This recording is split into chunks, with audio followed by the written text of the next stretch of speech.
bagera muri bare diswe. South Bridge idushize igorora itanga umuganura ku bakiriya bayo n'abanyehuye muri rusange n'abakunzi b'ibitaramo, dore ko tariki 6 z'ukwezi kwa Kanama Kanamira Nzeri cyangwa se ukwezi kwa Munani bakuzaniye groupe Makanyaga yose uko yakabaye ngo bahe abanyehuye umuganura n'abakiriya bayo by'umwihariko.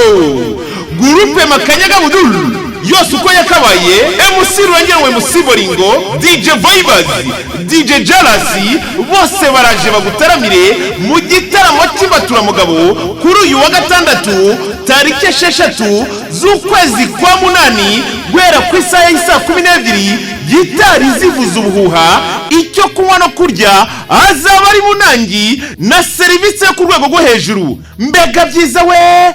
South Bridge barakubwira bati hazaba hari na promosiyo y'ibyo kunywa bya Burarirwa. Kwinjira muri iki gitaramo azaba ari amafaranga 2,000 gusa. Gucikwa n'iki gitaramo ni wazabona icyo uzabwira buzukuru bawe. Muzaze muri benshi, muzane n'umuryango, dore ko ari no mu biruhuko, muzazane n'abanyeshuri birebere sekuru w'abahanzi Makanyaga Budul.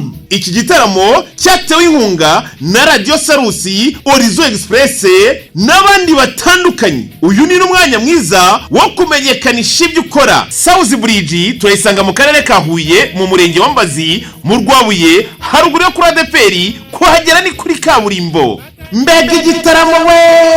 Gucikwa n'iki gitaramo n'ukunyagwa zigahera. Sekuru w'abahanzi Makanyaga Budul na groupe yiwe yose uko yakabaye barongeye bataramiye abanyehuye. Mbega byiza we!